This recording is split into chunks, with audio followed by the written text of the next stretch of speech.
Hi, everyone, and here we are celebrating what people love to do creatively. I'm Rod Jones. And I'm Angie Jones. Welcome to the Thought Row podcast. We invite you to subscribe wherever you listen, and we are available virtually anywhere you listen to podcasts. That's right. We've learned people want to think more creatively, and they seem to always benefit from our weekly shows. What are we discussing today? Well, we were thinking because of it's Holy Week celebrated around the world, we might discuss spirituality and creativity. Yeah, this would be good. I suspect that most creative people give some credit for their talents to the spiritual guidance, and that could be rather be from the inside or maybe the outside. Yeah, or it could also be a mentor, but they're not always teachers. I've always had the impression that personally that creativity flows from within us somewhere. Where do you think that comes from? You know, I think it comes from multiple channels within you. It comes from your soul when you're first conceived and then born. It comes from a sum of your experiences as life. It comes from maybe some of the not so good experiences too. It comes from your whole essence, really. So where do you think this comes from, Rod? Well, as you touched on lightly, I really think we're born with it. Yeah. Everything that happens after you're born, you learn to walk, you learn to talk, is all forming your thoughts and your ideas and your opinions. But if you're lucky enough to remember or kind of tune back into that spirit that was within you at your youngest age, yes, you can really learn a lot from that. Absolutely. I think it's time for us to use the quote that both you and I discovered recently. Oh, yeah. So why don't you share it with our listeners? Okay, here is our quote for this week. Color is the keyboard. The eyes are the harmonies. The soul is the piano with many strings. The artist is the hand that plays, touching one key or another to cause vibrations in the soul. And that is by Kandinsky, Wassily Kandinsky. That's another one of those quotes that has variable meanings to different people. Yeah, so what do you think about this quote, Rod? I think you should read it again. Okay, I can read that again. Okay, the color is the keyboard. The eyes are the harmonies. The soul is the piano with many strings. The artist is the hand that plays, touching one key or another to cause vibrations in the soul. I probably gravitate to the color because I love color. I work with color. Color is my most creative asset from my point of view. So I probably zero in on the color. Mm-hmm. And you? Well, for me, I really love music, and I see how it can be incorporated into the visual arts as well. So I take it a different layer where the music is definitely influencing the creativity and the visual arts. There's a lot of layers to that quote. I think it's going to mean different things to different people. Mm-hmm. And the more you read it, the more you're going to find that the information that it's sharing with you becomes more and more profound. Sure. And I have to say, we're fortunate enough to own Kandinsky's book, The Spirit in Art, Abstract Painting. I freely admit this is not light reading. Yeah, it is not light reading. And it is like just the title it says, The Spiritual in Art, Abstract Painting. It is very abstract, very philosophical, inspirational, and spiritual all in one. It's kind of like an origami of books where you've got so many different layers and so many different aspects of the book. And the book is a large book. It's 11 by 11 inches and about 2 inches thick. And you don't have to be a painter to appreciate what's written in it. Yeah, it's a square format, which is kind of unusual for a book. And there's certainly lots of paintings in it. Mm-hmm, mm-hmm. And you were saying when we were talking that there are so many takeaways if you have a chance to read the book. The takeaways, you're going to have to look at this book and read this book but it's not going to be something that you're going to go through in any short time. It's one of these books that you go back to time and time again. You refer to it, and there's a lot of information there. Like Angie said, it's not always just directed towards painters or especially abstract painters. As you mentioned, it's a lot of philosophy in it, and that philosophy can resonate with just about anybody and anything that they're doing creatively. Right. And then, when you read this book, it's not like reading a novel. I don't think you just proceed to read like a whole chapter. I think you really need to take it sometimes paragraph by paragraph and really ponder and really think about it so you maybe can understand the essence. And sometimes it takes a couple of days of just really focusing on that page or that paragraph or even a sentence sometimes where you can really get the resonance of it. And it's a spiritual book. I mean, it's more spiritual in the information that he's sharing. And if you're lucky enough to find a copy, it's a book that's well worth having in your library. Agree. They're difficult to find. I was going to say this morning you were kind of looking just to see because we were looking at our copy. And I think that we were noticing online that the copies available were around $250 now, which is a little shocking. But yeah, you have to do some research. There might be other places, but this was just taking a quick glance online about it. And my question for today is, does anyone really know what the spirit of creativity is? Yeah, I want to think, is it like an apparition that visits a lucky few at 3:00 in the morning? You'll wake up at 3:00 and go out on the dining room table and write out things, sometimes longhand and sometimes on your iPad. I know you do that. Yeah, and I don't exactly know why. And it's almost like clockwork. I mean, I can actually look at the time and it's like 1 minute to 3, which gives me enough time to get to some place where I write. I don't keep a notepad or my mobile phone on the nightstand. I don't like having that distraction when I'm sleeping. No. But I have to say, I did Google what that means. About people that get up at 3:00 in the morning and where they have a creative idea and they have to go sit down and write it out. Right. So do tell. I do love it when you Google all sorts of things. It's kind of fun Well, as to I watch discovered, there are different times that people get their best creative ideas. And actually, it could be 3:00 in the afternoon. Mine happens to be in the middle of the night. And when I've talked to other people, they'll often say, oh, yeah, I know what you mean. I woke up at 2:00 in the morning and I had this great idea and I just had to write it down because I knew I'd forget it. And for the most part, you can forget them. They always say that if it's really solid, you will remember it. It will stick. But in my case, it's 50-50. I lean towards writing it down because I don't want to lose it. Yeah. Well, you're lucky because you do get up and do it. I don't get up, and I wish I would and did, because I think that a lot of times those great ideas that you have when the airwaves are clean and you're kind of in a hypnotic state where you're dreaming and you're half awake and that's when the real creative juices start flowing. And I think that if you don't get up, you forget. And by the time you get up in the morning and you're going about your day, you've totally forgotten. True. And I have to freely admit that I have written ideas down at 3:00 in the morning, only to discover at 7:30 that wasn't such a red hot idea after all. It sounded good at the time. It sounded great at the time. Okay.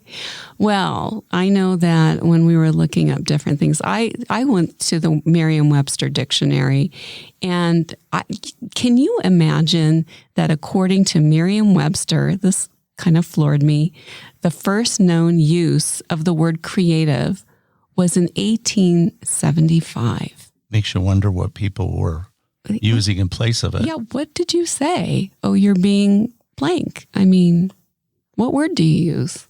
Well, there certainly were books written by artists prior to 1875, and I'm sure they had their own vocabulary, their nomenclature, whatever they were saying to denote maybe the word originality was really popular back then. We never looked that one up, but I was kind of shocked on that word creative because that word is bantered about a lot. Well, nowadays it's pretty freely used for all kinds of things that may not be creative, but they, Yeah. How would you describe Leonardo da Vinci? How would you describe him? Would you use the word creative?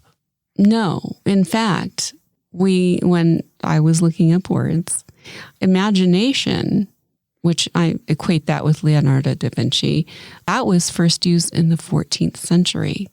So that's another word that you just go, but that was around when he was around. But really, creative would be really Leonardo da Vinci. Well, it goes back to Egypt, Rome, the great sculpture work that was done. And the Greeks. I mean, everybody walked around and said, gee, that's really kind of cool. Did they use that word? No, they didn't have that either. They had limited vocabulary. But everybody visually appreciated that. And I suspect that had a lot to do with their own inner spirit. Spiritually, they connected with those pieces of art. They didn't necessarily need vocabulary. Mm-hmm. They didn't discuss it maybe using words, but they said, I feel this when I look at that piece of art. And isn't feelings a lot to do with how you feel spiritually? Absolutely. And they may have had other words that meant something else at the time, that because, with our modern society, we look at certain words much differently than they did even back in the 30s and 40s. When you watch old movies, certain words meant different things. Yeah, they use terms that today we don't use anymore. So maybe they had a different term that we're not familiar with at the time. That's probably the case. Yeah. But I'm not going to go back and research it. No, me neither. That was the end of the research for sure. as we know it. Well, that leads us to the next question. Yes. You may ask yourself, what is art? We had a chat about this the other day, standing at my easel, remember? Yeah. And you were telling me, because I was having a moment where I was feeling just, I don't want to say frustration, but it was like, do I need to add something? You feel like this uncertainty. And that's when you turned to me and you said, well, what is art? Why? It's for one person, this is art. For another person, it's not art. It's like, it's very subjective and very personal, and it's not necessarily definable.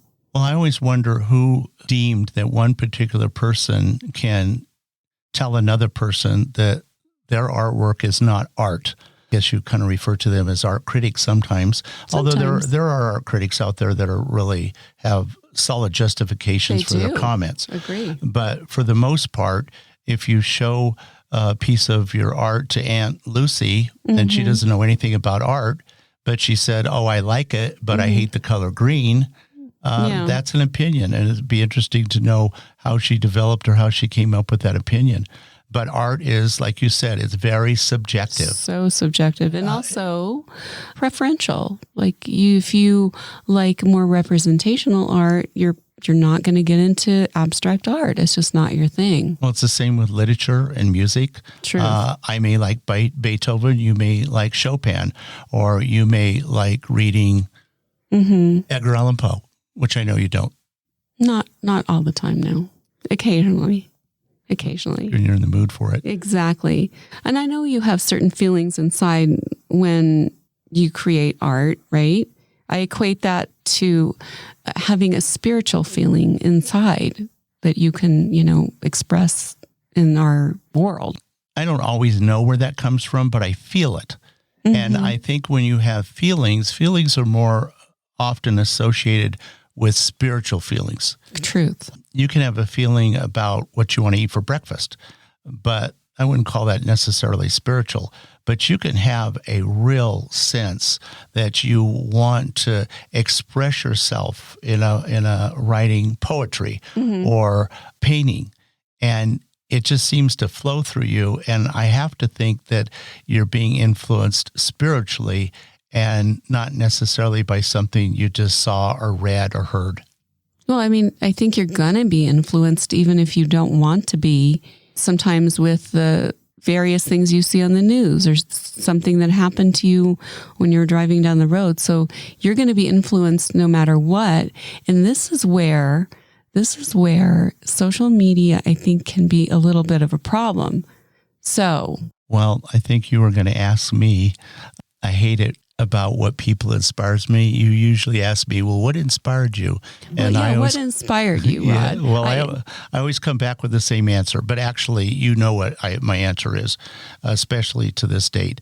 But I hate it when people ask me, what inspires you?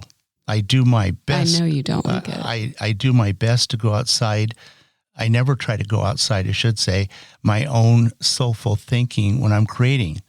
And it's difficult because you're exposed to so many images, like you were just saying about social media.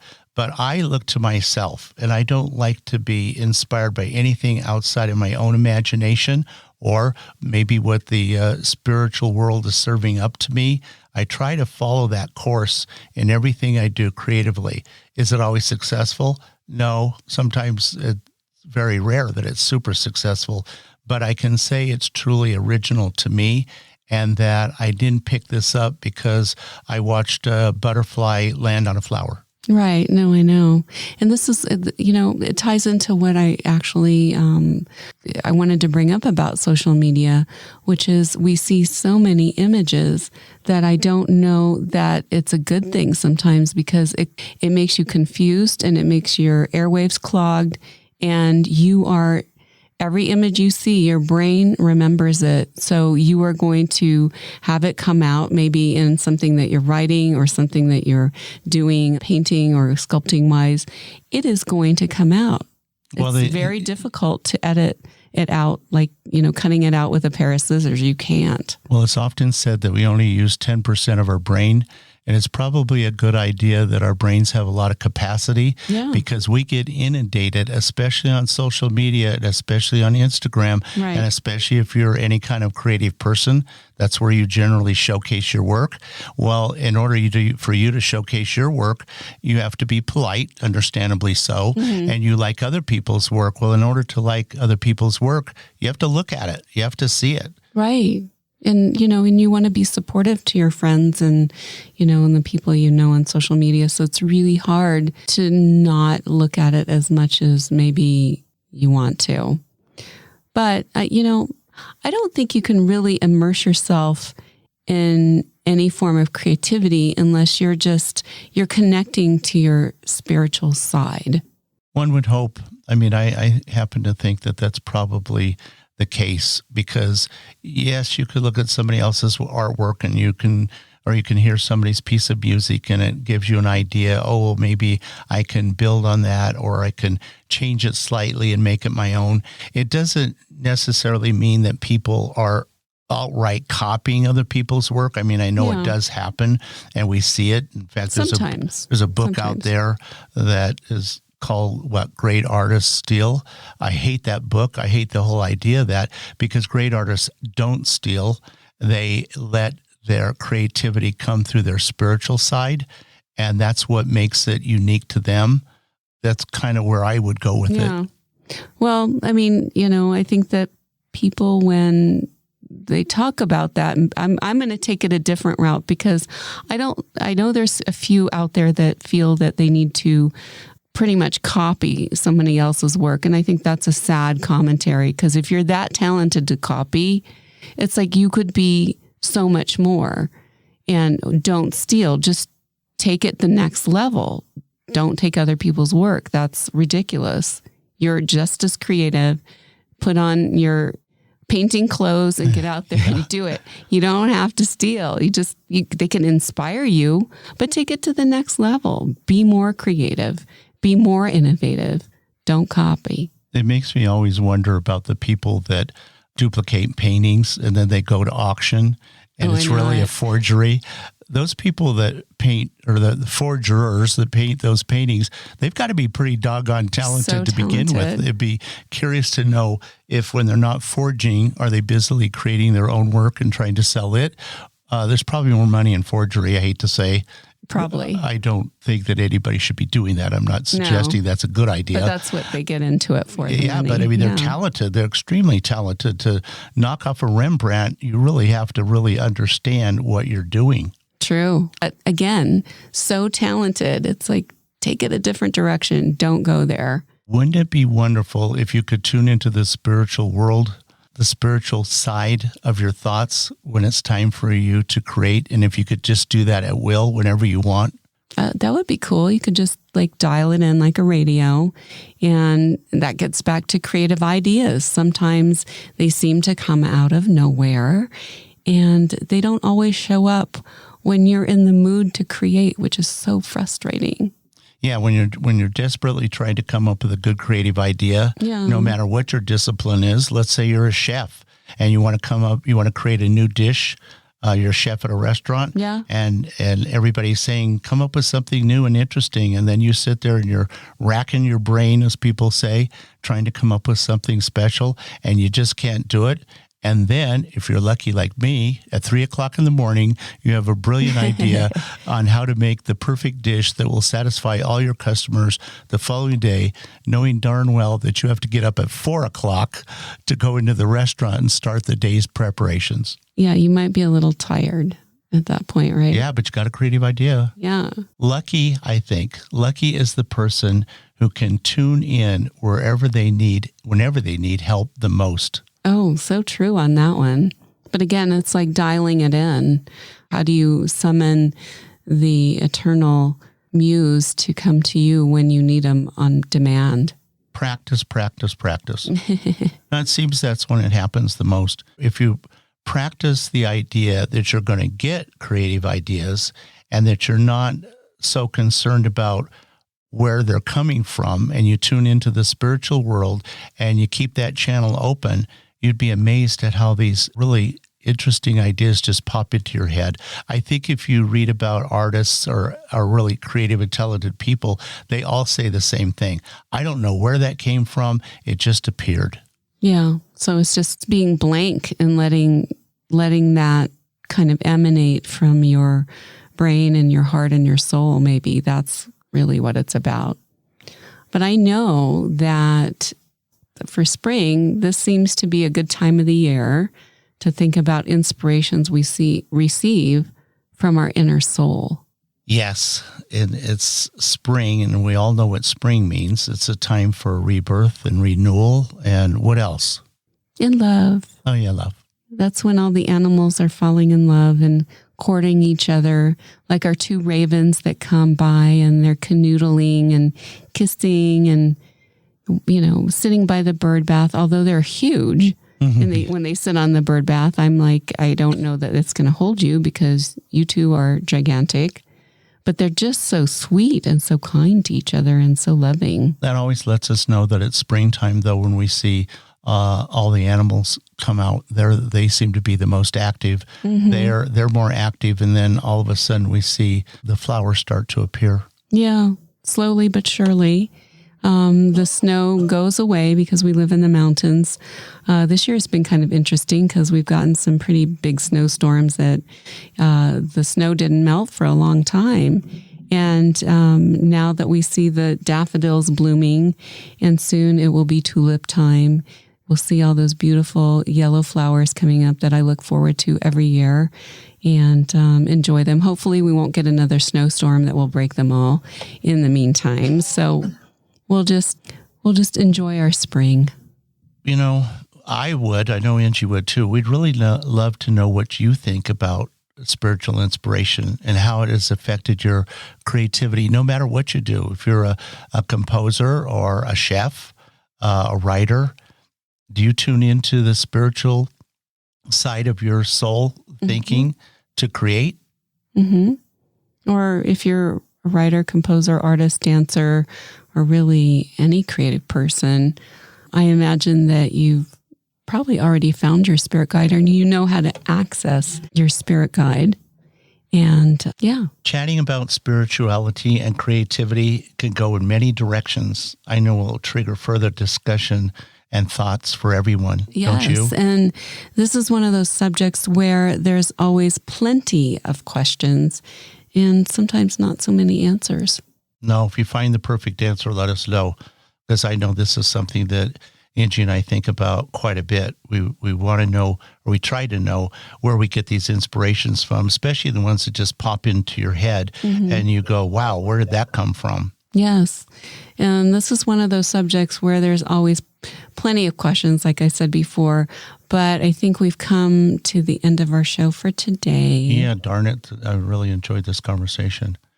I think that you and I could chat about this for quite some time. We can. And I know we need to wrap it up. Yeah. Okay. So I just want to remind everyone before we leave today, if you want to have a screensaver of the Kandinsky quote, I will put it up on our ThoughtRowPodcast.com website so you can download it and put it as a screensaver and enjoy it until next week when I will put up another with our quote.